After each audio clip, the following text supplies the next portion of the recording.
to all people and extended family around the globe. You've probably seen posts over the past week about farmers' protest in India. Let's try to better understand these laws and situation.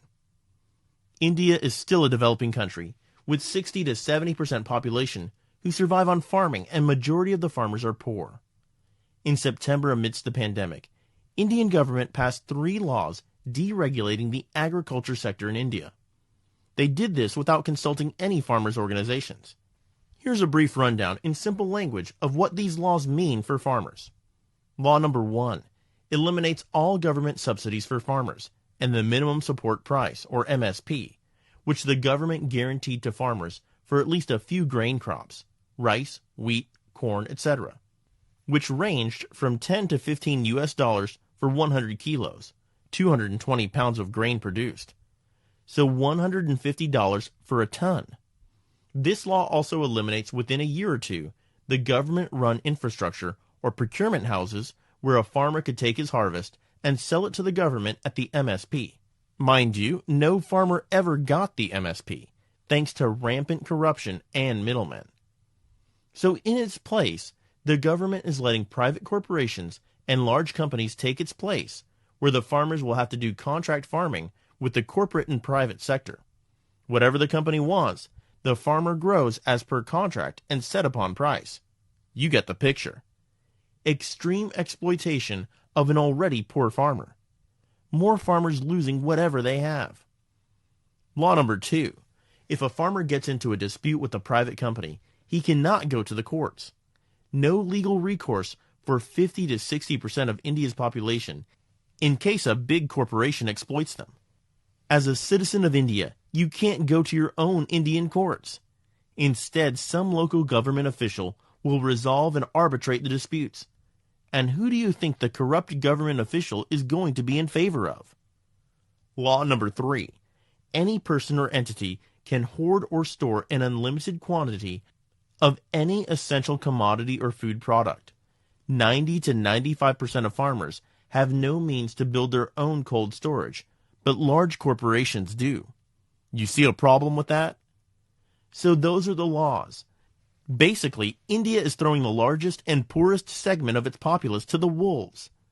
Why did the Indian government pass the farm bills during a global pandemic that is threatening agricultural workers? Our people are strong and their voice is being heard all over the world. This is the largest human protest in history. The peaceful protest is labeled as anti-national, calling the farmers terrorists. The Indian media is playing a manipulative part. But not this time. We have platforms now to raise awareness of the truth. Army is attacking the mostly elderly farmers. At least 4 died who just want their voice heard. What the government doesn't understand is that these elders are willing to die on the makeshift camp, then let the future of their children be lost in poverty and usurpation. In Bihar, farmers are at the mercy of corporations. They migrate to Punjab, looking for work because deregulation has completely taken away their livelihood. This is why Punjab and Haryana farmers are at the forefront right now. But no mistake, this is a pan-India farmer issue. This is a farmer-led movement. So naturally, farmers all across India had been protesting in their own states since September, but no one cared. So finally, last week, Indian farmers from Punjab decided to take their protests to New Delhi, the Indian capital, some walking and traveling on their tractors and carriages hundreds of miles to Delhi.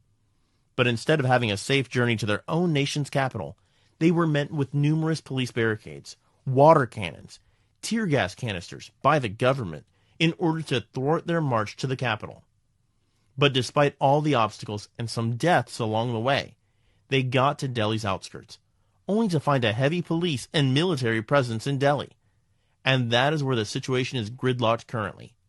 The Minister of Agriculture has said they're open to talks, but the farmers want all 3 bills repealed before they'll even consider talks. The Prime Minister is a little dictatorial, and there exists a real possibility that he can order the police or the military to open fire at the protesting farmers. Farmer protests so far have been extremely peaceful and united. Farmers are camped out for miles on end on the roads approaching Delhi, and have brought enough food with them on their trolleys to last them many months. The mainstream Indian media is shining nothing but a negative light on the farmers' protests. Let's pledge to stand with our farmers.